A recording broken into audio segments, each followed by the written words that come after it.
제대로 된 사사가 거의 없어요. 뭔가 문제점을 가지고 있는 사사. 근데 하나님께서는 그 문제점을 가지고 있는 사사들을 사용해서 하나님 되심을 선포한다는 거죠. 제가 사사기를 통해서 여러분들과 나누고 싶은 중요한 것이 뭐냐면, 여러분 존재를 너무 과소평가하지 않으셨으면 좋겠어요. 다른 말로 얘기하면 내가 이래서 뭐 할 수 없어, 내가 저래서 나는 하나님 앞에 죄송해, 이 말이 맞을 수 있어요. 그러나 하나님께서 여러분을 부르셨을 때 하나님 앞에서는 여러분이 가장 존귀한 사람이에요. 하나님, 여러분이 세상에서 무슨 일을 하든, 여러분이 지난주에 어떠한 하나님 앞에서 죄를 지었던, 하나님께서 여러분을 부르시고 하나님께서 여러분을 자녀 삼으셨다면 여러분은 회개와 용서의 기쁨을 경험하시고, 그리고 여러분이 하나님 안에 거했다는 것을 경험하심으로 말미암아 여러분의 인생이 달라진다는 거죠. 그러니까 사사기는 그 이야기를 하고 있다고 보시면 돼요. 이 사사기가 먼 옛날의 역사를 우리가 알아가는 것이 중요한 것이 아니라 그 역사가 우리의 삶에 침투해서 나의 이야기가 된다. 이 하사나 공동체의 이야기가 된다는 사실입니다. 여러분, 오늘 본문에서는 3명의 중요한 캐릭터가 나옵니다. 4장과 5장의 주인공이 누굴까요? 드보라겠죠? 그렇죠? 근데 사실은 전쟁에서 싸운 사람은 누구죠? 바락이에요. 그래서인지 몰라도 히브리서 11장에서 믿음의 조상을 얘기했을 때 사사들을 이야기하다가 드보라를 얘기하지 않고 바락을 얘기해요. 그러니까 왜 그랬을까요? 그게 참 희한해요. 그러니까 이게 왜 남자들을 이야기해서 이야기하는 거여서 그런지, 아니면 거기에 의도성이 있어서 그런 건지, 제가 볼 때는 좀 의도성이 있어요. 왜 그러냐면 그 드보라를 이야기한 것보다는 바락을 이야기함으로 말미암아 연약한 존재, 그러니까 믿음이라는 것이 무엇인가를, 그렇죠? 바라는 것을 실상에 보이지 않는 것의 증거인 것을 우리에게 보여주기 원해요. 그러니까 저에게, 우리 그러잖아요, 여러분. 저 믿음 좋은 사람 되게 해주세요.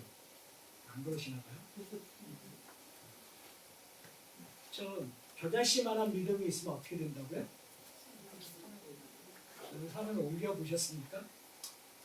네, 우리가 그런 걸 열망을 해요. 믿음이 참 좋은 거. 그러나 궁극적으로 믿음이라는 것은, 제가 성경을 보면서 믿음이라는 것은 내가 얼마나 강한 신념을 가졌느냐라는 이야기하는 것이 아니라 우리가 믿는 하나님이 얼마나 크시냐, 내 삶 속에서.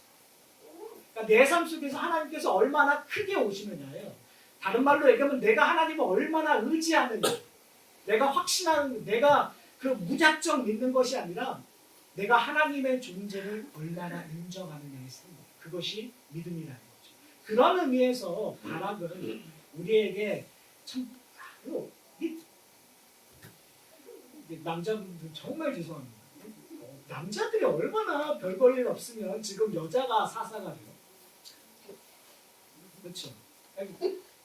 이게 지금 현대로 얘기하면 안 되는 말의 표현이에요.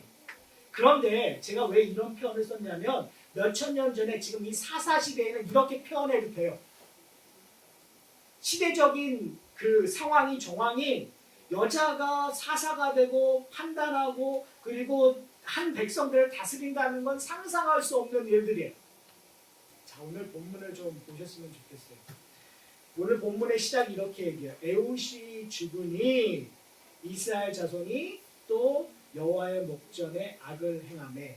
이 말은 계속 반복돼요. 사사가 죽으면 어떻게 해요? 사사가 있는 동안 하나님께서 구원자를 선택하셔서 그 사사가 이스라엘을 구원한 다음에 항상 평화가 있었어요. 온니엘 다음에 몇 년의 평화가 있었죠? 마치면 제가 커피 살게요. 40년. 에옷이 구원자가 된 다음에 몇 년의 평화가 있었죠? 빨리 보세요. 빨리. 80년. 그렇죠? 그런데 문제가 뭐냐면 그 사사가 죽으면 어떻게 된다고요? 이스라엘 백성들이 하나님 목전에, 하나님 앞에서 범죄해요. 그러니까 어떻게 보면 저희가 좀 경계심을 갖는 동시에 제대로 이해해야 돼요. 이것을 그냥 무조건 사사, 이꼴, 목사 이런 식으로 적용하시면 안 돼요. 그러니까 그 시대적인 상황이 있기 때문에 지금 여기서 얘기하고자 하는 것이 있어요. 그 말은 뭐냐면 하나님의 구원하심이 제대로 보여지지 않을 때 에웃을 봤을 때 그들은 뭘 생각할 수밖에 없어요. 하나님의 구원하심을 생각할 수밖에 없어요. 사사가 온전히 그들의 문제를 해결했었을 때 그들은 누구만을 의지했었어요? 여호와 하나님을 의지했어요. 그러니까 지금 얘기되고자 하는 것은 뭐냐면 보여지고 들려지는 것, 하나님의 말씀이 그들 안에 들려지고 보여졌을 때 어떤 일들이 일어난다고요? 그들은 하나님의 말씀에 순종할 수 있었어요. 그러나 그것이 끊기면 그들은 뭐 할 수밖에 없는 존재예요. 다시 죄로 돌아갈 수밖에 없는 존재라는 거예요. 사랑하는 성도 여러분, 우리의 인생이 왜 우리의 신앙이 그렇게 힘든지 아세요? 왜 자꾸 우리는 죄 속으로 돌아가는지 아세요? 그건 딱 하나밖에 없어요. 우리가 누구를 의지하지 않고 누구를 바라보지 않고 누구의 말씀을 듣지 않기 때문에 여호와 하나님의 말씀을 듣지 않고 우리의 구주이신 하나님을 바라보지 않기 때문에 우리의 죄성은 늘 다른 쪽으로 가고 싶습니다. 이 죄의 본성이에요. 죄의 관성이에요. 목사는 죄를 지을까요? 안 지을까요? 지어도 심하게 지을까요? 안 지을까요? 그래도 양심껏 좀 얘기해 주세요. 그래도 관계가 있는데 저하고 신앙생활을 하는 관계가 있는데 죄를 지어. 그건 뭐냐면 인간의 연약함으로부터 나오는 관성이에요. 근데 죄를 짓지 않기 위해서는 내가 그 죄를 잊어먹으려 하고 그 죄 속에서 이걸 이겨내려고 하면 아무 소용이 없어요. 죄의 관성은 늪이에요. 왜? 여러분 제가 항상 얘기하잖아요. 우리의 죄는 똑같은 죄를 져요. 새로운 죄 짓지 않아요. 여러분 20년의 죄를 지금 짓고 있고요. 그러니까 그 죄의 관성 속에서 내가 몸부림치면 몸부림칠수록 어디로 간다고요? 자꾸 늪으로 빠져들어가는 거예요. 나의 게으름이라든지 정욕이라든지 여러 가지 욕심이라든지 그 죄들이 자꾸 나를 끌고 들어가요. 우리가 오로지 할 일은 뭔지 아세요? 내가 스스로 움직이면 움직일수록 어떻게 해요? 더 빠져버려요. 더 빠지면 어떻게 되죠? 더 큰 후회가 와요. 더 큰 죄의식이 와요. 그래서 그것에 벗어나지 못해요. 오로지 하나 벗어날 수 있는 방법은 뭐냐면 여호와 하나님을 그리스도를 바라보는 거예요. 왜요? 그 그리스도가 우리의 생명의 밧줄이에요. 왜요? 거기에는 은혜가 있으니까, 거기에는 죄 용서함이 있으니까 그걸 잡지 않으시면, 그래서 하나님이 끄시는 거에 내가 끌려가지 않으면 우리는 죄의 본성으로 갈 수밖에 없어요. 지금 이 사사기에서 이스라엘 백성들 이거 보고 야 이거 어떤 이런 인간들이 있어 라고 얘기할 수 없는 것이 우리의 모습이에요. 근데 우리가 해야 될 것은 뭐냐면 다시 한번 하나님의 말씀을 듣고 죄 속에서 했었던 것이 뭐라고 이스라엘 백성들이 죄를 지으면 어떻게 한다고요? 하나님께서 압제, 심판, 시험을 주신단 말이야. 그 가운데서 우리가 해야 될 것은 울부짖으며 하나님 용서해 주세요 라고 돌아가는 모습들, 그것들이 우리 가운데서 일어나요. 여러분 우리 항상 그렇잖아요. 왜 죄 회개 안 해요? 근데 재밌는 게 뭐냐면 인간관계하고 똑같아요. 틀어지면 여러분 가서 미안해라는 얘기 잘 안 해요. 근데 그 관계가 회복되기 위해서 가장 쉬운 방법이 뭐냐면 나 잘못했어, 나 용서해 줄래 얘기하는 것이 가장 좋은 스텝이에요. 근데 하나님의 관계에서는 그것이 only 스텝, 그것만이 우리가 해야 돼요. 하나님 앞에 나가서 하나님 제가 잘못했습니다, 용서해 주십시오. 근데 재밌는 건 뭐냐면요, 이게 참 재밌는 것이 이미 용서해 주시는 밧줄이, 구원의 밧줄이, 은혜의 밧줄이 내 손에 붙잡혀 있다. 우리 너무 몰라서 붙잡혀 있는데도 모르고 그냥 말만 하면 되는데 우리는 그걸 하기를 너무너무 싫어하고 두려워하는 거예요. 하나님께서 이미 네가 잡고 있어. 그러니 말만 해. 말하는 동시에 어떻게 해요? 자동이에요. 쭉 끌려가는 거예요. 그 구속함, 죄에서 벗어나는 것을 경험해야 우리는 뭘 경험할 수 있어요? 하나님의 나라의 기쁨을 경험할 수 있는 거예요. 오늘 본문에서 하나님 목전에서 악을 행해서 어떤 일들이 일어나냐면요, 가나안 왕이라는 야빈에게 하나님께서 이스라엘 백성들을 맡겼어요. 몇 년 동안요? 무려 20년. 근데 재밌는 표현이 성경에 뭐라고 표현하냐면 이렇게 얘기해요. 3절에 보면 야빈 왕은 철병거 몇 대가 있어서요? 900대가 있어요. 지금 사사기에는 의도적으로 이 철병거를 계속 얘기 나오거든요. 그러니까 이스라엘 백성들이 가나안 땅에 들어가서 정복하지 못했던 것이 뭐 때문이라고요? 그들에게 철병거가 있었기 때문에. 근데 지금은 뭐예요? 그들의 철병거가 얼만큼 많다는 거예요? 900대나 많다. 우리식으로 얘기하면 우리가 돈이 무서워서 세상에 돈 갖고 있는 욕망들이 우리가 갖고 무서워서 그것 때문에 세상을 다 정복을 못했어요. 근데 참 아이러니하게 우리 삶 속에 돈의 문제가 끊임없이 오는 거예요. 은행에 잔고가 비기도 하고 내가 요것만 욕심만 갖고 내가 하나님 요것만 좀 눈 감아주세요. 제가 요거 한번 해가지고 제가 좀 편안해진 다음에 하나님 제대로 섬기게 하는 마음들이 자꾸 우리 가운데 나옵니다. 하나님 내 인생에서 내 커리어에서 요것만 획득하면요. 제가 요것만 지나가면 내가 하나님 앞에 헌신하겠습니다. 그리고 이것만 해결해 주시면 당신이 나의 하나님입니다. 내가 당신과 절대로 헤어지지 않겠습니다라는 얘기를 우리는 하잖아요. 그것이 무서워. 그것이 두려워. 세상에 그것이 하나님보다 더 좋았어. 지금 그들이 두려워했었던 것들이 현실로 들어오는 거예요. 이제는 내가 그것을 쟁취했는데, 내가 갖고 싶었던 돈을 쟁취했는데, 내가 갖고 싶었던 명예를, 권위를, 내가 갖고 있는 커리어를 쟁취했는데 이제는 내가 거기서 벗어날 수 없다. 하나님을 찾기는커녕 하나님 근처에도 가지 못하는 우리의 모습들을 발견하게 됩니다. 그것이 죄의 모습입니다. 오늘 본문에서 그 야빈 왕이 철병거 900대를 가지고 이스라엘 백성들을 학대합니다. 하나님께서는 참 이상한 방향으로 그들을 구원하세요.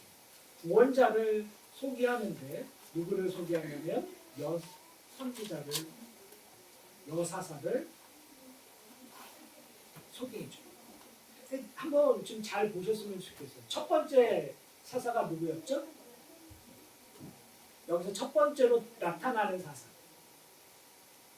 온니. 지난주에 뭐였어요? 기억을 해주셔야죠. 그 다음에 왼손잡이 하면 왼손잡이이신 분들은 잊어먹으시면 안 돼요. 에훗, 그렇죠? 네? 이 에훗이 있었고 그 다음에 저희가 오늘 본문에서 읽지는 않았지만 그 다음에 한 줄, 소위 말해서 사사기에는 한 줄 사사라는 게 있어요. 네. 삼갈이라는 사사가 나오죠. 여러분 제가 얘기했던 것처럼 온니엘을 빼고 에훗도 좀 이상하고요. 그리고 여자인 드보라도 이상한데 31절에 3장 31절에 기록하고 있는 이 삼갈이라는 사사도 이상해요. 이 삼갈이 언뜻 보면 소모는 막대기로 블레셋 사람 600명을 죽였다고 대단하죠. 근데 한번 좀 잘 생각해 보세요.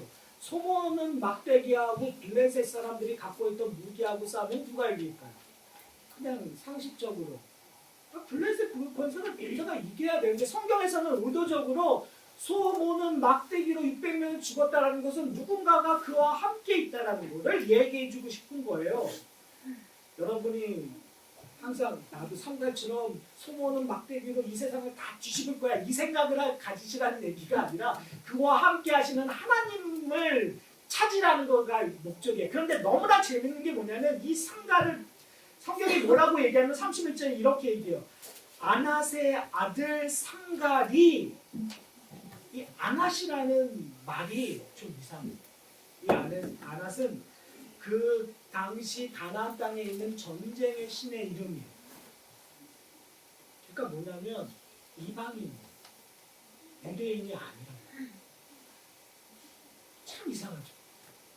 충격적인 부분이 아닌가요? 하나님께서 지금 이스라엘 백성들을 구원하시는데 심지어 누구까지 사용해서 이방인까지 사용해서 그들이 정말 싫어하는 이방인까지 사용해서 그들을 구원하고 있는 모습을 이 사사기에서 볼 수 있어요.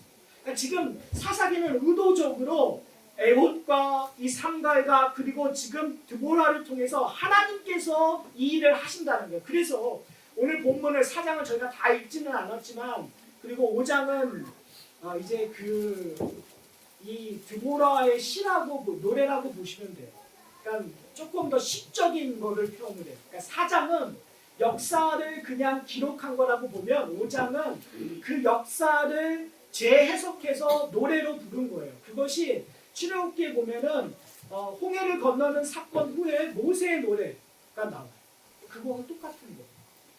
그런데 사사기 4장도 그렇고 5장에도 그렇고 의도적으로 이 전쟁은 하나님께서 여호와께서 하셨다고 얘기해요.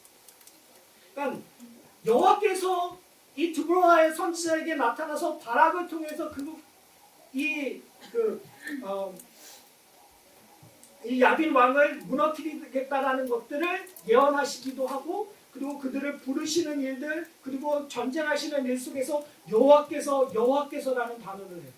그리고 5장에서 보면은 여호와께서 이 기송강의 물을 범람시키셨다는 표현. 그러니까 의도적인 거죠. 제가 얘기하고자 하는 것은 뭐냐면 전쟁이라는 것은 보이는 전쟁과 보이지 않는 전쟁. 지금 사사기 4장과 5장에서 지금 역사적으로 기록된 것들, 그것은 보이는 전쟁이에요. 다른 말로 얘기하면, 우리식으로 얘기하면 여러분이 하루하루 살아가는 일상들, 내가 가게에서 커스터머하고 만나고 얘기하고 그들과 하는 것들, 직장에서 직장 상사와 동료들과 지내는 일들, 그리고 내가 세상에서 세상 사람들과 세상의 이슈들과 내가 스트러글하는 그 모든 것들이 어떻게 보면 전쟁이에요. 성도로서 이 세상에서 살아가는 전쟁. 그건 보이는 전쟁이죠. 그런데 보이지 않는 전쟁이 있더라. 내가 이 세상에서 싸울 수 있는 이유, 그리고 이 세상에서 싸워서 이길 수 있는 힘이 어디서 오냐면 보이지 않는 전쟁에서 온다는 거예요. 보이지 않는 전쟁은 누가 하시죠? 하나님. 여호와 하나님께서 그 전쟁을 싸우고 있는 거예요. 여러분, 이게 얼마나 멋있는, 이게 보통 이제 여러분 수호천사라는 얘기 많이 들으셨잖아요. 이제 개신교에서는 수호천사라는 말을 잘 안 쓰지만 천주교에서는 수호천사 또는 성인들 해갖고 그 천사들이 함께 나와 함께한다라는 표현을 되게 많이 써요. 그러나 지금 이거는 천사들이 우리와 함께한다라는 표현과 전혀 다른 얘기예요. 누가 함께 계신가? 여호와 하나님께서 여러분의 인생을 위하여 싸우고 계신다. 이거 엄청난 말 아닌가요? 그러니까 성령 하나님께서 우리와 함께 하신다라는 것이 은혜 중에 은혜예요. 왜요? 성령님이 그냥 무슨 에너지 파워가 있어갖고 내가 성령의 힘을 받아서 뭔가 큰 일을 한다는 의미가 아니라 성령 하나님께서 우리와 함께 하심으로 말미암아 우리를 대신하여 하나님 앞에 탄식하며 기도하시고 우리를 위하여 울면서 우리의 모든 것을 보호하시고 우리의 갈 길을 인도하시고 계신다는 것이 은혜 중에 은혜라는 거예요. 그것을 지금 구약적인 표현으로 하면 여호와께서 너희들을 위하여 지금 싸우고 계신다는 것으로 표현하고 있는 거예요. 제가 흥분한 만큼 여러분 보셨으면 좋겠어요. 보이지 않는 것을. 여러분이 내가 만지는 것들, 내가 느끼는 것들로만 우리의 신앙생활을 하지 않고 보여지지 않는 것. 그러니까 이제 히브리서 12장에 보면 그 인내의 경주에 대한 이야기를 하면서 그 히브리서 저자가 그 마라톤 경주를 하는데 그것들을 다 이렇게 누군가 보고 있는 것처럼 표현을 해요. 그러니까 히브리서 저자는 우리의 인생을 공동체적인 개념에서 내가 여러분을 위해서 기도해 줄게요. 우리 여러분 정말 잘 싸웠어요. 내가 고통과 고난을 같이 나눌게요. 우리는 형제 자매요. 이것만 얘기하는 것이 아니에요. 하나를 더 보기를 원하는데 한층. 그게 뭐냐면 다윗이, 솔로몬이, 모세가 그리고 모든 구약의 선지자들이 우리를 위하여 보고 있는 거예요. 그러면서 뭐라고 얘기하는 거예요? 힘내. 내가 이런 실수했었을 때, 내가 이런 죄악을 범했을 때 하나님께서 나를 그냥 내버려 두지 않고 내 인생을 끌고 가오셨어. 내가 그 당시에 살 때는 이해를 못했는데 지금 여기 와서 보니 그것이 하나님이 나를 위하여 싸우셨던 것이야. 승리는 너에게 있어라고 우리를 치환해주고 있다고 히브리서 저자는 하늘나라의 것들을 보기를 원하는 거예요. 저는 예배를 통해서 그것을 경험하셨으면 좋겠어요. 예배를 통해서 하늘의 것들을 좀 보셨으면 좋겠어요. 승리가 거기에 있다는 거죠. 드보라를 부르셔서 바락에게 명하신 것을 하기 위하여 이제 바락을 불러왔어요. 근데 오늘 본문에 보면 바락이 되게 멋있는 말을 하죠. 8절에 보면 이제 네가 나가서 싸워라. 그때 이렇게 얘기해요. 8절에 보면 바락이 그에게 이르되 만일 당신이 나와 함께 가면 내가 가려니와 만일 당신이 나와 함께 가지 아니하면 나도 가지 아니하겠나이다. 되게 믿음이 있는 것처럼 들리지 않으세요? 그렇죠. 근데 저 곰곰이 생각해봤어요. 왜 바락이 이 얘기를 이 시점에서 할까? 우리가 하나 놓치는 것이 뭐냐면 이제 제가 얘기했던 것처럼 지금까지 얘기했던 것처럼 하나님과 함께 가시면 여러분에게 승리가 있습니다라고 얘기한 거 그것을 정말 머리로 공식적으로 알면 질문이 안 돼요. 왜요? 하나님께서 승리를 주신다니까 당연히 승리하겠지. 그런데 우리가 조금 좀 솔직하셨으면 좋겠어요. 왜냐면 지금 이 상황이 어떠한 상황이냐면 20년 동안 뭐 하고 있는 상황이라고요? 압제당한 상황. 압제당한 상황. 고통, 내가 조금 앞소리 했는데 여러분 제가 이제 소위 말하는 옛날에는 386 시대 마지막 학번 때거든요. 맨 마지막 때. 그러니까 데모를 되게 많이 했었던 그러면 거기 데모하면은 그냥 편하게 가나요? 안 그렇잖아요. 화염병 던지면 그 체류탄 날라오고 제가 고등학교 있었을 때 정말 체류탄을 학교가 대학교 근처여가지고 체류탄을 정말 많이 마시고 그냥 악했는데 그냥 해머로 막 그런 것들이 문제잖아요. 그러니까 그런 거 생각하시면 돼요. 그러니까 내가 조금만 이렇게 살아보겠다고 얘기하는데 우리가 있는 거 다 뺏어가는 거예요. 이 야빈왕. 왜요? 그들에게 뭐가 있습니까? 철병구가 있어요. 그러니까 뭐 그런 거를 20년 동안 겪고 있는데 갑자기 여자 사사가 와가지고 하나님이 말했는데 너 나가서 싸워. 여러분 가시겠어요? 여러분 지금 정말 힘들어요. 재정적으로도 힘들고 가정에도 힘들고 정말 아무것도 안 해요. 근데 목사가 와서 정말 잘 먹고 잘 사는 목사가 와가지고 여러분들에게 괜찮아요. 여러분 이거 하면은 여러분 성공할 거예요라고 얘기하면 여러분 들으셔야죠. 여기서 노하시면 안 돼요. 지금 정말 말도 안 되는 상황을 얘기하고 있는 거예요. 그러니 지금 바락이 뭐라고 얘기하는 거예요? 당신 나와 함께 가면 내가 가. 다른 말로 얘기하면 말로만 하지 마. 여자요. 당신이 말로만 하지 말고 하나님을 만났다고 얘기했는데 말로 하지 말고 그 전쟁에 나와 함께 가. 나와 함께 가면 당신의 인생을 나에게 걸면 내가 가겠다라는 얘기예요. 이해할 수 있는 부분이에요. 그렇죠? 근데 드보라가 바락에 뭐라고 얘기하면 내가 가겠다. 그런데 당신이 이번 전쟁으로 인하여 공로를 인정받지 못한다. 왜 그럴까요? 그것은 단순하게 여자를 믿지 못했느냐가 아니라 누구를 믿지 못한다. 하나님을 믿지 못한다. 사랑하는 성도 여러분, 한국교회는 처음 만나면 어떻게 하죠? 한국교회에서도 주민등록증까요.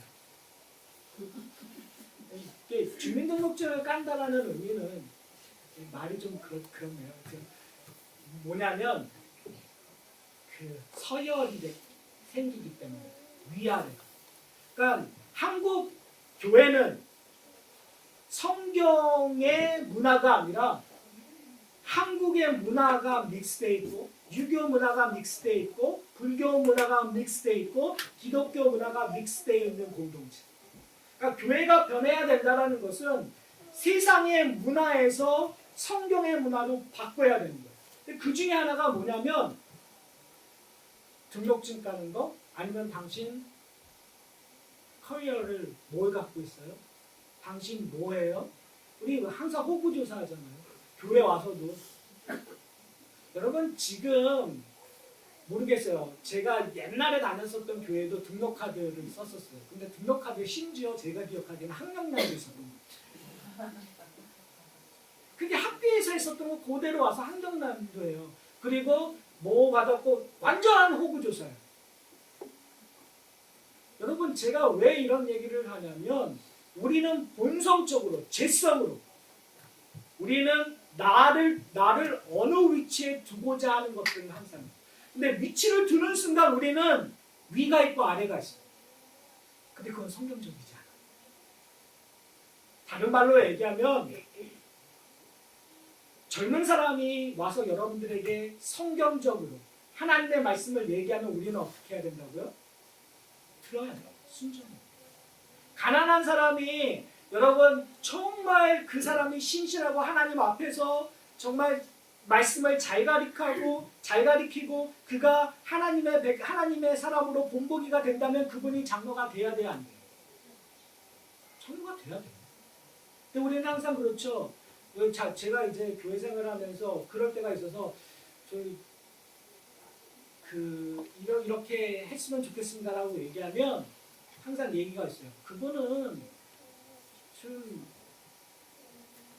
힘드신데 교회까지 그렇게 어떻게 하시겠어요? 라는 얘기를 해요. 그 말은 잘못된 거예요. 교회는 우리가 생각하는 세상적인 논리로 돈을 얼마나 많이 갖고 있느냐, 얼마나 배웠느냐, 뭘 하고 있느냐로 움직여지지 않아요. 교회는 오로지 하나님 앞에서 얼마나 신실한가로 움직여지는 거란 말이에요. 그러니까 지금 바락은 뭘 잘못했냐면 여인을 통해서 하나님을 보지 못했던 거예요. 여인을 그냥 여인으로 봤었던 거예요. 사랑하는 성도 여러분, 이 하산학교의 공동체는 하나님이 먼저예요. 하나님의 그 선하심이, 하나님의 인도하심이 사람보다 먼저 되는 공동체가 되기를 소원합니다. 그리고 나서 이제 이야기가 이게 또 달라지는 것들을 보게 돼요. 어떻게 되느냐면 바락이 나가서 전쟁을 해요. 그리고 승리를 해요. 그러니까 말도 안 되는 일이 벌어진 거예요. 이거 있을 수가 없어요, 솔직히. 저는 상식적으로 읽으면서 이런 그런데 그 일들이 이루어졌어요. 근데 너무너무 중요한 포인트는 뭐냐면 승리를 하는데 이 시스라가 도망을 가요. 도망을 가고 피하고 도망가서 결국은 이제 조금 안전한 곳으로 들어와요. 그것이 오늘 본문에 나오는 야일이라는 여인의 집. 이 여인의 집에 들어가서 이 전서부터 알고 있는 관계였기 때문에 물을 달라고 했죠. 근데 이 여인이 뭘 주냐면 우유를 줘요. 그 말은 뭐냐면 내가 당신을 환영합니다. 여기서 편히 쉬십시오. 내가 이제 당신을 도와주겠습니다. 라고 얘기를 해요. 근데 결국 어떤 일이 일어나죠? 잠자고 있었을 때 말뚝을 박아버려요. 그리고 내가 그를 죽였습니다라는 얘기를 이 바락에게 해요. 성경은 누구에게 이 전쟁의 크레딧을 주냐면 공로를 주냐면 이 야일이라는 여인에게. 이 야일은 누구죠? 오늘 본문을 보면 11절에 이렇게 얘기해요. 오늘 본문에 안 나왔지만 11절에 이렇게 얘기해요. 모세의 장인 호밥의 자손 중 겐사멘 헤멜이 자기 족속을 떠나 게데스에 가까운 사하나님 상수리 나무 곁에 이르러 장막을 쳤더라. 이 야엘은 이 헤벨의 아내예요. 참 재밌는 게 뭐냐면 이 야엘이 그러니까 이방 여인이잖아요. 근데 오늘 본문이 너무너무 멋있는 게 뭐냐면 왜 하필 이 여인이 이 게데스 근처에 있냐라는 거예요. 희한하지 않으세요? 누가 움직였을까요? 하나님께서 움직이시고 하나님께서 야엘에게 그 마음을 품어서 그 시스라를 죽이게끔 하셨다는 거예요. 여러분 오늘 본문을 통해서 저희가 기억해야 될 것이 있어요. 우리는 이 인생 속에서 우리는 어떨 때 드브라가 될 수도 있습니다. 우리는 어떨 때 바락이 될 수 있습니다. 우리는 어떨 때 야엘이 될 수 있습니다. 중요한 것은 누구냐가 중요한 것이 아니라 중요한 것은 하나님께서 그들을 인도하신다. 하나님께서 그들을 끌고 가신다는 거예요. 어떨 때는 우리는 이방인의 여인처럼 내가 왜 여기에 있는지 몰라요. 그리고 내가 왜 그 사람을 죽여야 되는지 몰라요. 그런데 궁극적으로는 이 모든 일들 속에서 하나님께서 이루고자 하는 이유와 목적이 있다는 거예요. 제가 설교를 시작하면서 제가 말씀드렸었던 것들이 있어요. 뭐냐면 우리는 우리 그대로를 되게 부인하면서 살아갈 때가 많아요. 왜 그러냐면 나는 그래도 이 정도의 사람이 돼야 되는데 나는 적어도 이런 정도의 부를 축적해야 되고 이 정도의 행복한 가정을 꾸려야 되고 내가 사회적 지위가 이 정도는 돼야 내가 이렇게 당당할 수 있는데 근데 내 현실은 그것이 아니라고 여러분은 실망하고 좌절할 수 있어요. 그것이 이민교회의 거의 대부분의 성도님들이 살면서 느끼시는 고통이에요. 그러니까 그 고통을 어떻게 해요? 교회에서는 아닌 척, 돈 없어도 돈 많은 척해요. 특별히 그 헌금을 그 교회 주보에 내시는 분들, 제가 그런 얘기 여러분 예 드렸었던 거 알 거예요. 어떤 교회는 헌금을 가장 많이 하는 분을 헌금 명단 첫 번째 순서에다 내요. 그러니까 자기가 돈이 많고 자기가 하나님께 축복받고 하는 분들은 어떻게 해요? 평상시대에 헌금하면 거기 앞에 들어갈 수 있을까요? 없을까요? 없으니까 어떻게 해요? 무리해서 한 번이라도 하나님 앞에서 내가 칠구로 하나님 앞에 섬기겠다는 어떻게 보면 되게 좋고 선한 마음일 수도 있어요. 그러나 문제는 뭐냐면 결국은 내가 나 아닌 다른 포장된 모습으로 보여주고 싶은 거예요. 근데 하나님께서는 뭘 원하시냐면 너 있는 그대로 나는 어떻게 해요? 만족하다는 거예요. 여러분 왜 그러실까요? 왜 하나님께서는 우리의 모습 그대로를 원하실까요? 오늘 아까 저희가 성경 공동을 했었을 때 이렇게 얘기했어요. 고린도후서 5장 21절에 이렇게 읽었어요. 하나님이 죄를 알지도 못하신 우리를 대신하여 죄로 삼으신 것을 우리로 하여금 그 안에서 하나님의 의가 되게 하려 하십니다. 얼마나 멋있는 은혜인지. 읽으면서 눈물 안 나세요? 죄를 알지도 못하시는 예수 그리스도를 우리를 대신하여 죄로 삼으셨대요. 괜찮은 나를 위해서 삐까뻔쩍한 나를 위하여 예수님께서 죽으신 것이 아니라 그냥 내 모습 이대로 연약한 모습을 위하여 예수님께서 십자가에 달려 죽으셨다는 말이에요. 사랑하는 성도 여러분, 그렇다면 우리는 뭘 바라봐야 될까요? 나의 창피함, 나의 부족함이 오히려 그것이 은혜가 됩니다. 여러분 이민 오셔서 자녀들 때문에 이민 오셨잖아요. 그래서 자녀를 위해서 그렇게 고생하시잖아요. 한국에 계셨으면 선생님이셨고 뭐 사업도 잘하시고 다 잘하시고 좋은 커리어를 갖고 있는데 만약에 여러분이 자녀로 위하여 이 땅에 이곳에 오셔서 이민하셨다면 그것이 수치스러운 일이 아니잖아요. 여기서 나가셔서 뭐 직장 생활 하시고 사업 정말 힘든 가게를 하시는 거 그거 수치로운 일 아니에요. 부끄러운 일 아니에요. 고생스러워요. 힘들어요. 그러나 하나님께서는 그것으로 여러분들을 기뻐하신다는 거예요. 하나님께서 그것으로 인업하다는 거예요. 그걸로 하나님께서 창피하지 아니하신다는 거예요. 다른 신들은 자기의 신들을 쫓는 사람들은 잘해줘야겠죠. 왜요? 그들이 만든 신들이니까. 그들이 금으로 은으로 신들을 만들었을 때는 자기들이 부유하기를 원했으니까. 그러나 기독교는 우리가 믿는 하나님은 우리가 믿는 그리스도는 그런 원리가 아니잖아요. 우리의 연약함을 위하여 이 땅에 오신 것. 우리의 죄를 자기의 죄로 삼으시기 위하여 이 땅에 오신 그 예수 그리스도가 우리를 부르셨단 말이에요.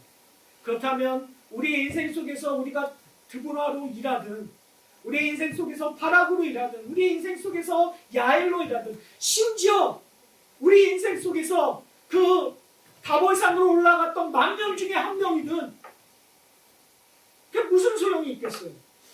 근데 우리는 자꾸 상갈처럼 내게 소박대기만 있었더라도 내가 600명을 죽일 텐데. 아니요.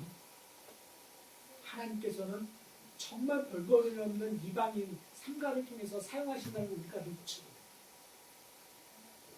그렇다면 그것을 다시 적용한다면 여러분이 싸워야 될 영적 전쟁 속에서는 하나님께서 여러분에게 목적이 있다는 사실, 여러분에게 맞는 것들이 있다.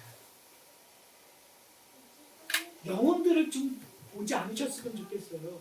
저 멋있는 사람들, 다윗, 솔로몬, 요셉, 이런 사람들 보지 마시고요. 그냥 평범한 사람들. 근데 그 사람들이 아무 의미 없이 살아가는 것이 아니라 너무너무 소중하게 살아가는 거예요. 왜요? 그 사람을 위하여 누가 돌아가셨습니까? 예수 그리스도께서 돌아가셨습니다.